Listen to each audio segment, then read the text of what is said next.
저희들이 지난 몇 달 동안 우리 사무엘 상하 말씀을 보고 오늘은 시편 말씀을 마지막으로 강해 선교를 마치려고 합니다.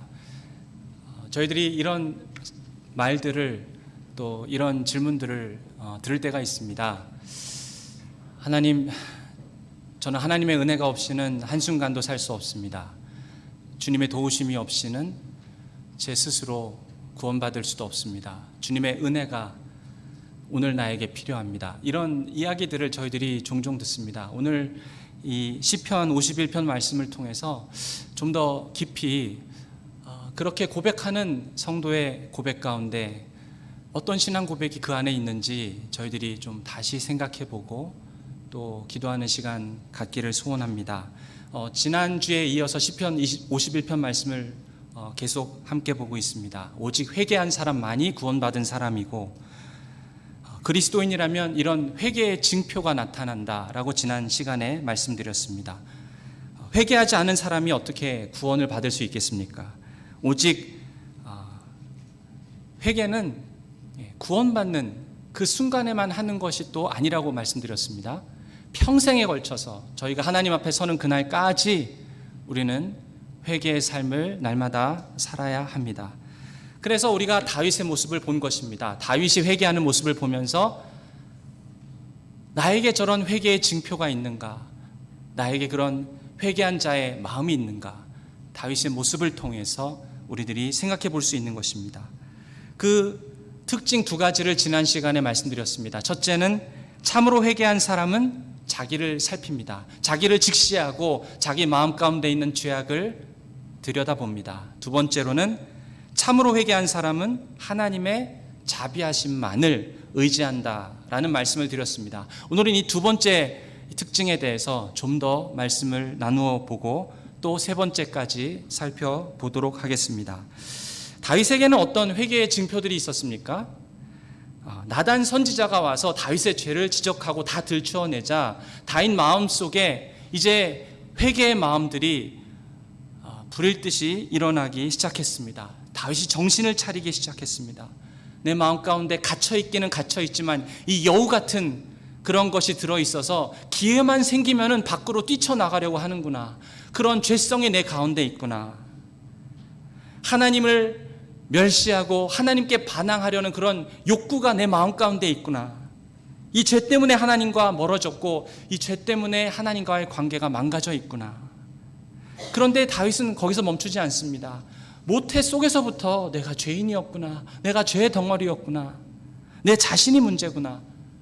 이전까지는 내가 지었던 몇 가지 죄악이 심각한 문제라고 생각했는데 그래서 용서만 받으면 끝날 줄 알았는데 그것이 아니라 내 마음속에 있는 이 어떠한 것이 끝없이 나한테 목소리를 높이고 끝없이 나를 죄 가운데로 끌고 가는구나. 도대체 이것이 무엇인가? 내 마음속 깊숙이 있는 이것이 무엇인가 하면서 애타게 하나님께 부르짖었던 것입니다. 내가 간음죄와 살인죄를 짓다니, 그러면서도 아무렇지도 않게 뻔뻔하게 살았다니, 도대체 내가 누구인가? 내 자신이 참 끔찍하구나. 그리스도인들도 이 다윗과 비슷한 회개의 경험을 합니다. 내 안에 이런 추악하고 역겨운 생각들이 있구나. 기회가 없었다 뿐이지 문만 열리면 뛰쳐나가려고 하는 그런 여우와 같은 그런 죄가 내 마음 가운데 있구나. 우리가 TV를 보면은 살인자나 또 강간범 이런 얘기를 TV에서 접할 때가 있습니다. 또 우리가 그 이슬람 무장 세력들, 아이시스라고 하죠. 그런 사람들의 그 극악무도한 것들을 볼 때가 있습니다. 그러면서 우리 마음속에 나는 근본적으로 저런 사람들이랑은 다르다라는 생각을 할 수 있습니다. 전에 성경 공부를 할 때 어떤 젊은 청년이 우리가 다 하나님 앞에서 심판받아야 될 죄인이다 라고 했을 때 그래도 목사님 저는 그런 흉악한 죄인들이랑은 다르다고 생각하는데요. 나는 그래도 뭐 죄인이라 그러면 할 말은 없지만 그래도 뉴스에 나오는 그런 사람들과는 저는 다르지 않습니까? 그런데 성경에서 말하는 것은 나에게 그런 기회가 없었다 뿐이지 우리들에게도 그런 사람들의 그런 유혹을 받고 죄 지을 수 있는 기회들이 있다면 얼마든지 우리 마음속에 있는 죄성이란 게 있기 때문에 저들과 별반 다를 것 없다라고 말하는 것이 성경의 말씀입니다 라고 대답을 했던 기억이 있습니다. 나도 얼마든지 다윗과 같은 죄악에 빠질 수 있는 기회가 없었다 뿐이지, 유혹이 없었다 뿐이지, 나도 똑같은 죄인이구나. 실제로 다윗의 죄의 고백을 또 회개하는 모습을 보면, 또 내가 회개할 수 있는 나의 모습을 보면, 그리고 그런 극악무도한 죄인들이 회개하는 모습을 보면 성경적으로 볼 때 그렇게 다른 것이 없습니다. 하나님 아버지 앞에서 어그러지고 위선적이고 마음 가운데 죄악이 가득한 그런 모습에는 다른 것이 없습니다.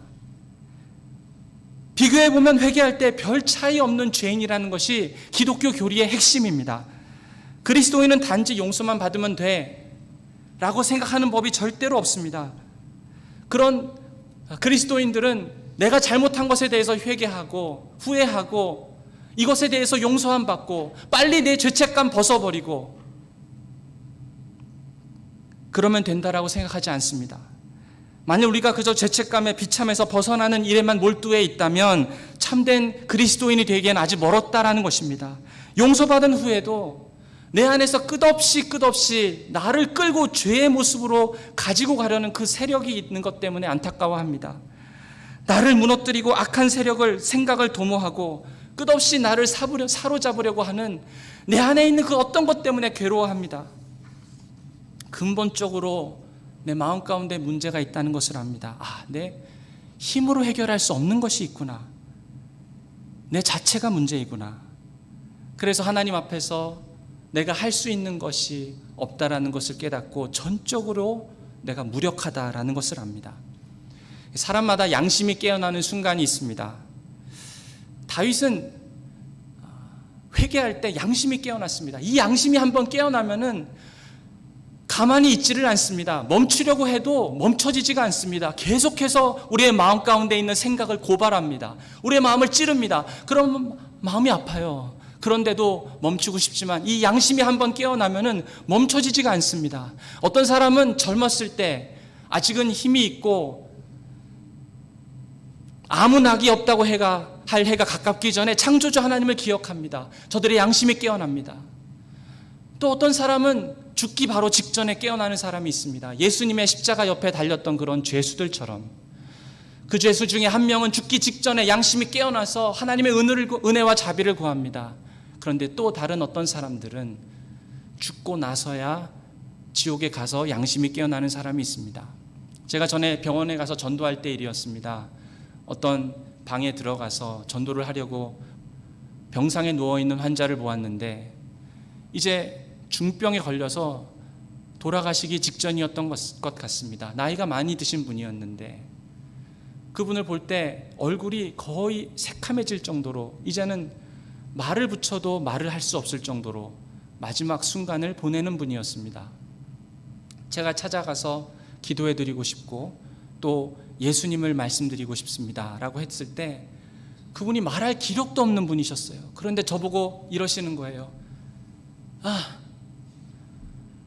말할 기력도 없는데 그냥 손으로 가라는 것입니다. 관심이 없다라는 것이죠. 아마 그렇게 돌아가셨을 것 같습니다. 그런 사람들은 어떻게 된다고요? 죽고 나서 양심이 깨어난다라는 것입니다.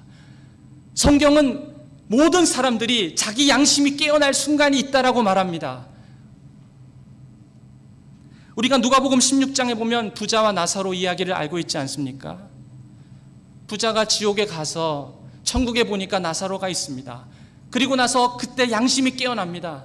정신을 차립니다. 번쩍 듭니다. 그런데 이미 지옥에 와 있습니다. 그래서 하나님께 부탁합니다. 저기 이 땅에 살고 있는 내 5 형제들 회개할 수 있는 자비를 주십시오. 저들이 회개할 수 있도록 도와주세요.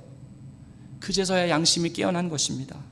기회를 달라고 하나님께 구합니다. 우리가 다 이 이야기를 기억하죠. 양심은 무서운 것입니다. 양심이 깨어날 때 잠재우려고 해도 그럴 수가 없습니다. 끝없이 우리의 마음을 찌르고 우리 안에서 마음을 휘젓고 다닙니다. 다윗은 그래서 이 양심이 깨어나기 시작하니까 마음을 주체할 수가 없었어요. 평안을 얻기를 원했습니다. 양심이 만족을 얻고 평안을 얻고 싶었는데 양심이 자기를 가만히 두질 않습니다. 혹시 내가 많은 희생 제사를 드리면 어떠할까? 왜냐하면 자기가 부자였기 때문에 많은 양과 염소와 가축들을 하나님께 제사로 올려드리면 내 양심이 좀 만족을 얻을 수 있지 않을까? 내 마음이 좀 평안을 얻으려나? 그런 종교적인 열심으로 해결을 해보려고 했습니다. 그렇게 생각했던 것 같습니다. 그래서 오늘 본문 16절에 보니까 이렇게 말합니다. 주께서는 제사를 기뻐하지 아니하시나니 그렇지 아니하면 내가 드렸을 것이라. 주는 번제를 기뻐하지 아니하시나이다. 주는 번제를 기뻐하지 아니하시나이다. 양심이 깨어나니까 깨닫는 것이죠. 내가 아무리 많은 희생제사를 드린다 할지라도, 내가 아무리 많은 종교적인 열심을 낸다 할지라도 내 마음 가운데 평안이 없구나. 이 양심이 나를 가만히 두지를 않는구나. 내 양심이 만족을 얻을 줄 알았는데 이런 희생제사를 많이 한다고 한들 하나님이 기뻐하시지 않는구나. 그것을 알게 된 것입니다. 깨닫습니다. 내가 어떻게 해보려고 해도 내 마음 가운데 있는 이 죄악과 이 평안함이 없는 이것을 내가 해결할 수 없는 게 바로 나구나. 자기의 무력함을 알게 되는 것입니다. 죄인의 양심이 깨어나면 정신이 번쩍 듭니다. 이젠 내가 다르게 살아야지. 결심을 합니다. 마음을 고쳐 먹습니다. 이젠 내가 이런 것 하지 말아야지. 이제 괜찮아질 거야 라고 마음을 새롭게 다짐을 합니다. 결심합니다. 그런데 깨닫게 되는 것은 결심한다고 해서 내가 바뀌어지지 않는다라는 것이죠. 자기 힘으로 평강을 찾을 수도 없고 자기 힘으로 문제를 해결할 수도 없습니다. 자기 힘으로 신실해질 수도 없습니다. 나이가 전적으로 무력하다는 것을 깨닫는 것이죠. 다윗처럼 진짜 회개한 사람은 알게 됩니다. 내가 순전히 내가 열심을 낸다고 해서, 내가 많은 경험을 쌓았다고 해서, 많은 지식이 있다고 해서 그것이 날고 뛰는 내 양심을 멈출 수는 없는 것이구나. 양심이 깨어나고 마음이 평안을 얻지 못하는 이 문제를 해결하지 못하는 것이구나. 회개한 사람은 깨닫습니다. 신실하려고 해도 신실할 수도 없구나. 하나님을 만족시켜 드릴 수도 없구나. 주께서는 제사를 기뻐하지 아니하시나니 그렇지 아니하면 내가 드렸을 것이라. 많이 애쓴다고 되는 일이 아니구나. 그래서 다윗은 자기가 전적으로 무력한 존재임을 깨닫고 하나님의 은혜를 구합니다. 하나님의 은혜를 구합니다. 7절부터 보시면 우슬초로 나를 정결케 하소서. 내가 정하리이다. 나의 죄를 씻어주소서. 내가 눈보다 희리이다. 내가 즐겁고 기쁜 소리를 들려주사, 내게 즐겁고 기쁜 소리를 들려주사, 주께서 꺾으신 뼈들도 즐거워하게 하소서. 주의 얼굴을 내 죄에서 돌이키시고 내 모든 죄악을 지워주소서. 나를 깨끗하게 해달라고, 정결하게 해달라고 하나님을 애타게 찾습니다. 우리가 알아야 할 것은 단순히 양심의 가책을 받는 것과 회개에 이르는 것은 다른 것입니다. 회개하지 않고 양심의 가책만 받는 사람이 있습니다. 양심의 가책만 받는 사람은 하나님께 가지를 않습니다. 하나님과 멀어집니다. 하나님 앞에서 부담스럽고 편하지가 않습니다. 그냥 멀어지면 좋겠어요. 잊고 살면 좋겠습니다. 성경에 보면 창세기 3장에 아담과 하와가 그렇지요. 죄를 짓고 나서 하나님 앞에서 숨습니다. 가까워지는 게 싫어요. 문제를 해결하기 위해서 하나님을 찾지 않습니다. 어느 정도 거리를 두고 살아야 마음이 편합니다. 죄책감만 있고 회개가 없는 사람들은 하나님께 나아가지를 않습니다.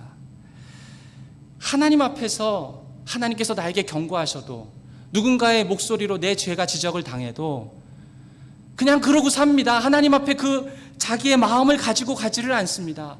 그것들을 하나님 앞에 펼쳐놓고 이렇게 생각해보는 일을 하지 않습니다. 그냥 그렇게 살아갑니다. 그러나 회개하는 사람은 어떻게 합니까? 하나님께서 경고하실 때, 하나님께서 깨닫게 하실 때, 내 양심이 내 마음을 막 뒤흔들 때 모르는 척하지 않습니다. 하나님께 가지고 나아갑니다. 자기 문제를 하나님 앞에 펼쳐놓고 생각하기 시작합니다. 하나님, 이것들에 대해서 주님 뭐라고 나한테 말씀하시는지 내가 듣기를 원합니다. 주여 도와주시옵소서. 하나님, 제발 저에게 자비를 베풀어 주옵소서. 내 죄를 씻어 주옵소서. 내 모든 죄악을 지워주세요. 저희 누나가 많은 해 전에 첫째 아이를 낳았습니다. 1살쯤 되었던 것 같습니다. 조카 아이가 열이 나서 열이 펄펄 나는데 약을 먹여야겠는데 아이가 잠들어 있을 때 저희 누나가 약을 주려고 했습니다. 그런데 제가 이렇게 옆에서 보는데 이 쓴 약이 들어오니까 아이가 막 울면서 깬 겁니다. 그래서 저희 누나가 저한테 야, 호진아 안 되겠다. 애기 팔 좀 잡아라. 그리고 그 애기한테 이 약을 막 밀어넣습니다. 반은 뱉어내고 반은 삼키고 막 울면서 그러고 있어요. 그러니까 저희 누나가 막 속이 상하죠.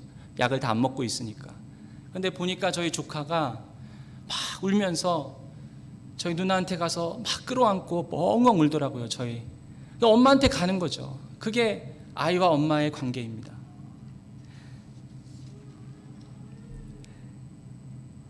회개도 마찬가지입니다. 죄 때문에 하나님과 관계가 멀어졌다면 다시 하나님께 달려 나오는 것이 회개입니다.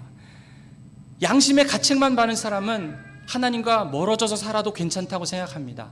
그냥 나 이대로 살래 그러고 맙니다. 그러나 회개하는 사람은 하나님과 가까워집니다. 회개하는 사람이 누구를 의지하겠습니까? 찬송가 280장 이렇게 말합니다. 천부여 의지 없어서 손들고 옵니다. 주 나를 외면하시면 나 어디로 가리까? 내 죄를 위하여 피 흘려 주시니 곧 회개하는 마음으로 주 앞에 옵니다. 주 앞에 옵니다. 그것이 회개입니다. 회개하는 사람은 주 앞으로 나아갑니다. 죄책감만 있고 양심의 가책만 느끼면 하나님과 멀어져서 살아도 괜찮습니다. 회개와 죄책감의 차이입니다. 회개하는 사람은 하나님께 내가 뭘 요구할 수 있는 자격이 없다는 것을 압니다. 내가 아무리 노력해도 내 스스로 이 문제를 해결할 수 없다는 것을 압니다. 그리고 하나님 앞에 내 문제를 가지고 나아가서 이렇게 펼쳐놓습니다. 하나님 어떻게 할까요? 주님 나한테 무슨 말씀을 주기를 원하십니까? 이것에 대해서 하나님 나한테 생각하시는 것이 무엇입니까? 하나님의 경고를 무시하지 않고 양심의 목소리를 무시하지 않습니다. 들으려고 합니다. 어떻게 내가 할 수 있겠습니까? 내 죄를 어떻게 사할 수 있겠습니까? 오직 주님만이 하실 수 있습니다. 그렇게 고백하면서 자기를 맡기는 사람, 그 사람이 회개하는 사람입니다. 하나님의 자비하심만을 의지합니다. 그래서 이 회개의 특징 첫 번째는 자기 자신을 직시하고 자기 안에 있는 마음에 뭐가 들어있는지를 봅니다. 그리고 두 번째 회개한 사람의 특징은 하나님의 자비와 하나님의 은혜만을 의지합니다. 그리고 오늘 세 번째로 회개하는 사람의 특징에 대해서 본문이 말씀합니다. 참으로 회개하는 사람은 자기 마음이 송두리째 바뀌기를 원합니다. 자기가 완전히 거듭나기를 원합니다. 회개하는 사람은 이제 하나님의 은혜 없이는 너무나도 내가 무력한 존재임을 알았기 때문에 자기가 지은 죄, 그 행동도 문제이지만 내 마음 자체가 문제이구나라는 것을 깨닫습니다. 이제는 내가 완전히 바뀌고 내 마음이 거듭나기를 원하는 것이죠. 6절 말씀을 보겠습니다. 주께서는 중심이 진실함을 원하시오니 내게 지혜를 은밀히 가르치시리이다. 중심이 진실함을 원하시오니. 일반적으로 많은 사람들은 자기의 외적인 그런 행동과 행실에만 관심을 기울이고 삽니다. 보이는 것에 많은 관심을 갖습니다. 그러나 참으로 회개한 사람은 하나님이 내 마음을 어떻게 보시는가? 하나님이 나에게 대해서 어떻게 생각하시는가? 내 마음속에 도대체 무엇이 들어있고 내가 하나님 앞에서 어떻게 서 있는지 안가? 이런 것에 관심을 갖기 시작합니다. 내면에 신경을 쓰는 것이죠. 하나님 보시기에 내 중심이 바른가? 거기에 마음을 쓴다는 것입니다. 근데 자기 마음을 들여다보니까 어떻습니까? 너무 거짓과 위선이 많고 부패해 있는 것을 본 것이죠. 그래서 이 시인은 내 마음 중심으로부터 바뀌어지기를 간절히 소망했던 것입니다. 거듭나기를 바랬던 것이죠. 우리가 요즘에 예레미야서 말씀을 같이 큐티 말씀으로 묵상하고 있습니다. 예레미야는 사람의 마음에 대해서 이렇게 말합니다. 예레미야서 17장 9절 10절에 보면 만물보다 거짓되고 심히 부패한 것이 마음이라 누가 능히 이를 알리오마는 나 여호와는 심장을 살피며 폐부를 시험하고 각각 그의 행위와 그의 행실대로 보응하나니. 내 안에 도대체 무슨 생각을 갖고 있는지 다른 사람은 보지 못하니까 숨기고 살 수 있습니다. 그런데 예를 들어서 내 마음 가운데 있는 진짜 내가 무슨 생각을 오늘 하고 살았는지 낱낱이 다 여기 교회에 있는 이 화면 스크린에다가 다 보여준다라고 한번 생각을 해보십시오. 부끄러워서 얼굴을 들 수도 없을 것입니다. 그런데 하나님이 어떻게 하신다고 했습니까? 내 폐부를 다 살피신다. 내 심장을 들여다보신다고 했습니다. 하나님 앞에서는 감출 수가 없는 것이죠. 하나님 앞에서는 다 드러나게 되어 있습니다. 그 하나님 앞에 설 때 우리가 다른 사람이랑 비교해서가 아니라 그 하나님 앞에 설 때 내가 어떤 사람인지 알게 됩니다. 내 마음속에 도대체 뭐가 박혀 있는지 압니다.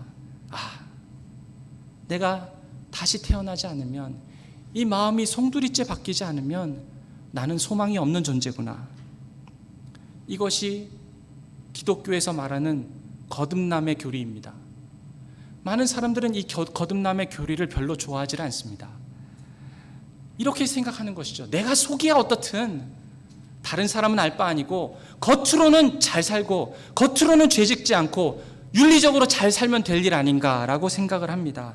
그래서 거듭날 필요가 없다라고 생각을 합니다. 내가 노력하면, 열심히 살면 내가 좀 더 나아진 존재가 될 수 있지 않은가, 노력 여하에 따라 내가 어느 정도 수준의 사람이 될 수 있지 않은가, 나 정도면 선한 사람 아니겠어? 라고 생각하는 사람은 지금 다윗이 말한 이런 고백, 주여 내 마음을 들여다보니까 다 위선과 거짓이 가득하고 하나님의 도우심이 없으면 바뀔 수가 없고, 이런 다윗의 고백 별로 좋아하지 않습니다. 뭘 저렇게 죄책감을 많이 가져?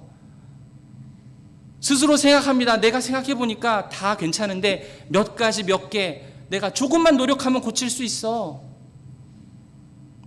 내가 조금만 노력하면 괜찮은 사람 나 될 수 있어. 그렇게 믿고 살다가, 이렇게 살다가 괜찮은 사람인 줄 알고 살다가 나중에 하나님께서 마지막 날이 되면 나를 천국으로 보내주시지 않겠어? 그러나 다윗이 말하는 이 중생의 교리, 주여 나에게 정한 마음을 주시옵소서. 내가 완전히 바뀌어야겠습니다. 내 마음 깊숙한 곳으로부터 내가 완전히 바뀌고 변화되어야겠습니다. 나에게 새로운 마음이 필요합니다. 나에게 정한 마음이 필요합니다. 하나님은 나에게 중심이 진실하기를 원하십니다. 하나님께서는 내가 무엇을 하고 사는지 겉으로 보는 것도 보시지만 내 마음을 들여다보시는 분이기 때문에 내 마음이 하나님 앞에 중심이 진실하기를 원합니다. 그런데 보니까 거짓과 위선뿐이니 내가 송두리째 바뀌면 좋겠습니다. 내가 어떻게 하여야 바뀔 수 있겠습니까? 하나님, 잘 모르겠습니다. 지금까지 결심도 많이 해보고 다짐도 많이 해보았지만 이게 도저히 바뀌지를 않습니다. 어떻게 해야 됩니까? 그러면서 하나님께 지혜를 구합니다. 6절에서 계속 간구합니다. 보소서, 주께서는 중심이 진실함을 원하시노니 내게 지혜를 은밀히 가르치시리이다. 주여 나에게 지혜를 은밀히 가르치소서. 주의 빛을 내 마음 가운데 비춰주시옵소서. 그래서 알게 하여 주옵소서. 내 경험과 내 지혜와 내 결정과 내가 가지고 있는 지식으로는 내가 잘 바뀌지를 않습니다. 내 양심이 만족을 얻지를 못합니다. 주여, 신실하고 싶지만 잘 신실하게 되지가 않습니다. 내 마음속에 도대체 뭐가 정말 들어있는지, 뭐가 문제인지 주여 빛을 비추어 주셔서 나에게 지혜를 주시고, 어떻게 해야 거룩하게 살 수 있는지, 어떻게 해야 예수 그리스도를 정말 믿을 수 있는지, 어떻게 해야 내 마음 가운데 중심이 진실해질 수 있는지 주여 지혜를 가르쳐 주시옵소서. 마음속에 깨닫는 것이죠. 내가 마음에 많은 다짐을 해보았지만, 또 내 지식과 지혜를 의지해 보려고 했지만 이게 내 구원에 별로 도움이 되지를 않는구나. 참으로 회개하는 사람은 이거를 깨닫습니다. 그런데 하나님의 빛이 이제 다윗에게 비추어집니다. 그 마음 가운데 깨달음이 생깁니다. 마음속에 하나님의 지혜가 찾아오니까 다윗은 어떻게 합니까? 이제 전심으로 마음 가운데 참회하고 회개합니다. 그것이 10절의 고백이죠. 하나님이여 내 속에 정한 마음을 창조하시고 내 안에 정직한 영을 새롭게 하소서. 하나님, 내 마음 가운데 정한 마음을 창조하시고 정직한 영을 새롭게 하소서. 내 마음이 문제라는 것입니다.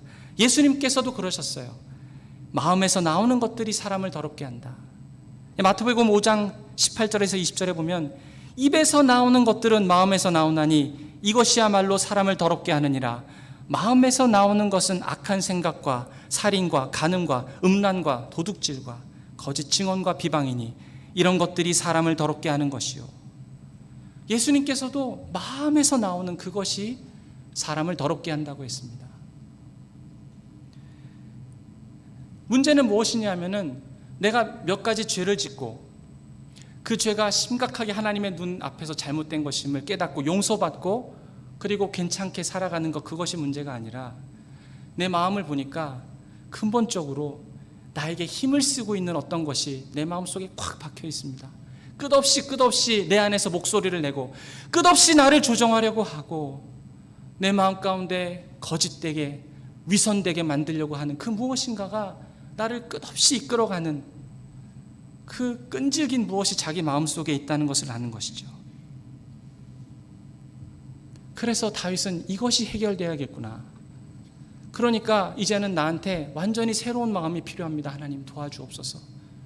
이런 간절한 하나님 아버지 앞에 간절한 소원을 말씀하고 있는 것입니다. 내 양심은 끊임없이 내가 잘못되었다라고 나한테 외치고 있지만 내가 가지고 있는 이 마음속에 있는 죄성은 아랑곳하지를 않습니다. 들으려고 하지를 않습니다. 하나님, 이 죄라는 놈은 들은 척도 안 합니다. 양심이 소리쳐도 나는 아랑곳하지도 않고 있습니다. 죄가 의지를 가지고 내 안에서 역사한다는 것입니다. 그러니까 이 마음이 완전히 바뀌기를 원하는 것이죠. 그걸 누가 할 수 있습니까? 하나님이 하실 수 있습니다. 내가 할 수 없습니다. 하나님이 하실 수 있습니다. 나에게 정한 마음을 창조하소서.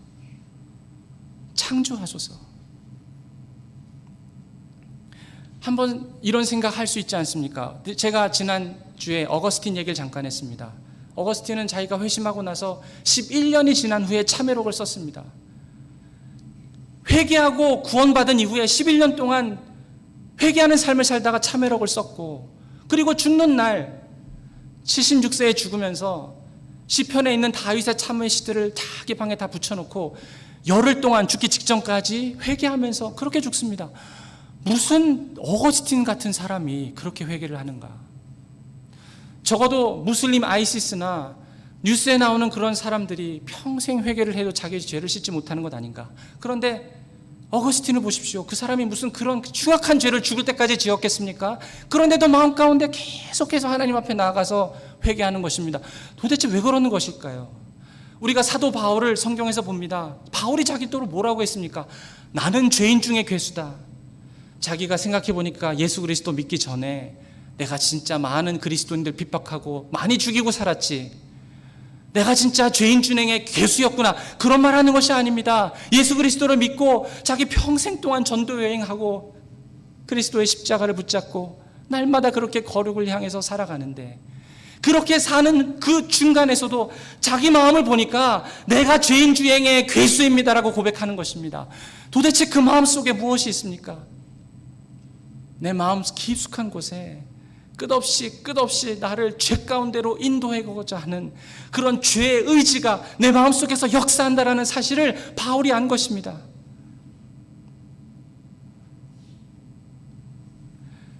그래서 정말 회개하는 사람은 내가 용서받았다는 사람, 그 사실 때문에 기뻐합니다. 내 마음 가운데 용서받은 다음에 죄가 완전히 없어지고 씻어진 것 때문에 기뻐합니다.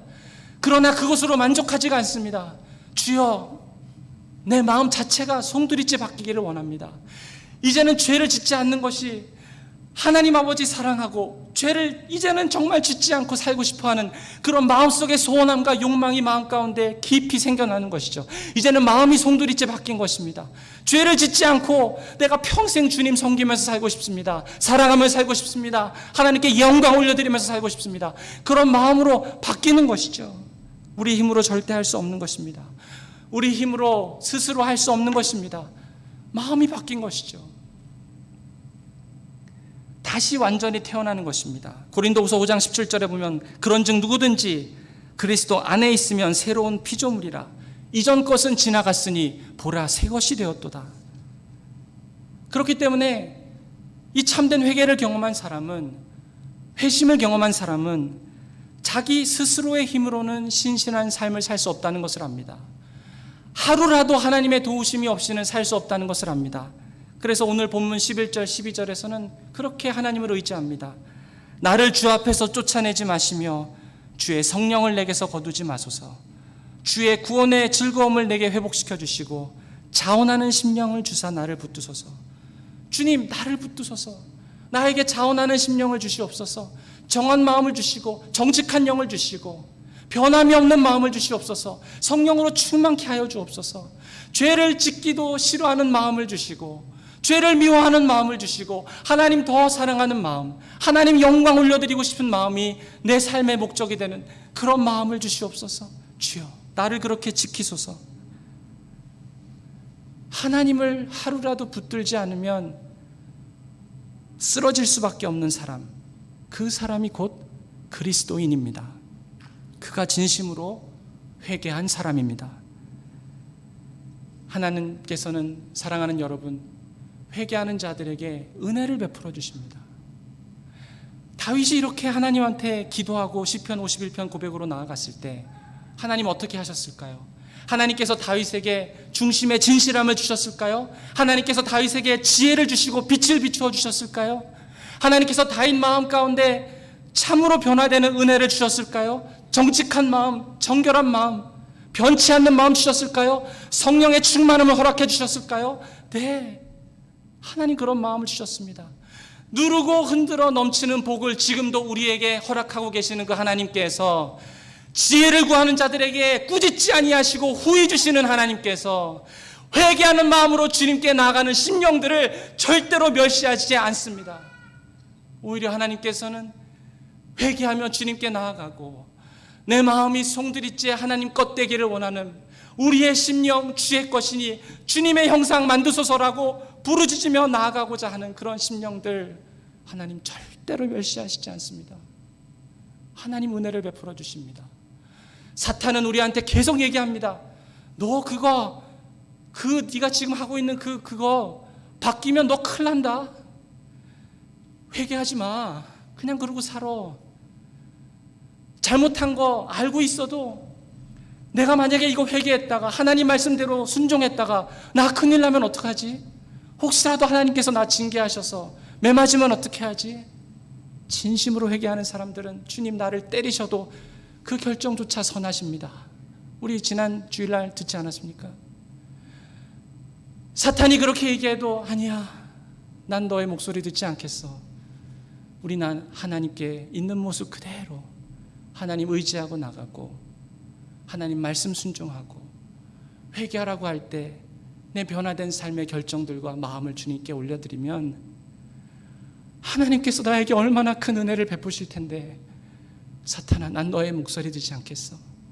회개하는 사람은 하나님의 음성을 듣습니다. 하나님께 전적으로 의지합니다. 사랑하는 여러분, 용기를 내십시오. 바뀌고 변화되고 순종하는 것, 사탄은 우리한테 큰일 날 것처럼 얘기합니다. 네 인생 망할 것처럼 얘기합니다. 겁을 줍니다. 용기를 내십시오. 사랑하는 여러분, 하나님 아버지 앞에 내 문제를 가지고 나아가고, 하나님 나 이거 펼쳐놓습니다. 주님 뭐라고 말씀하시든 내가 듣겠습니다.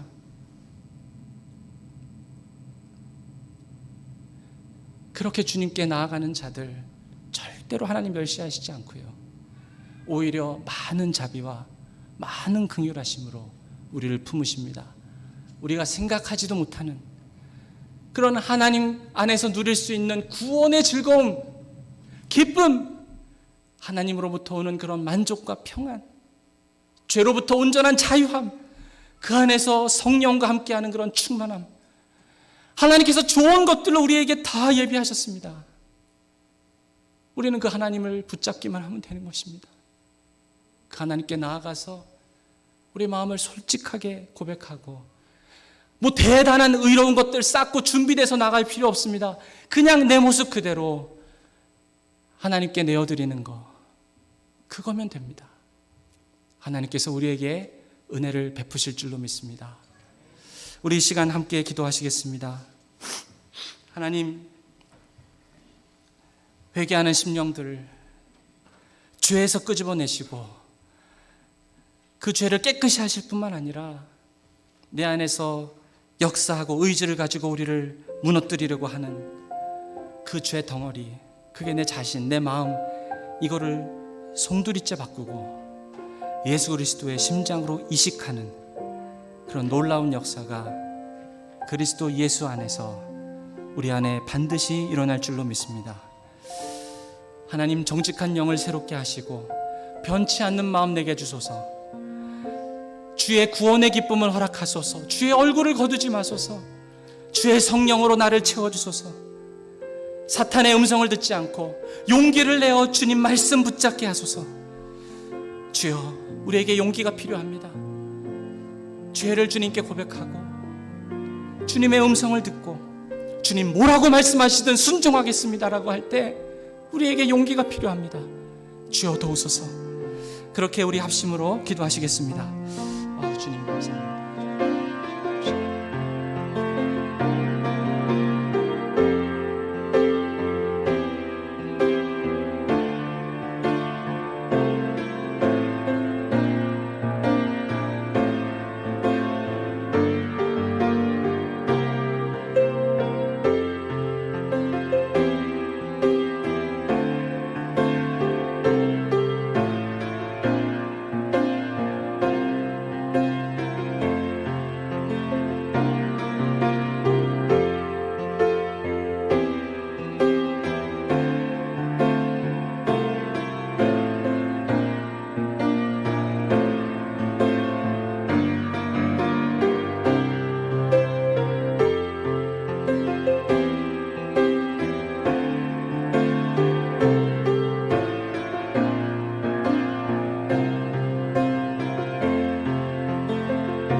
사랑의 하나님 아버지,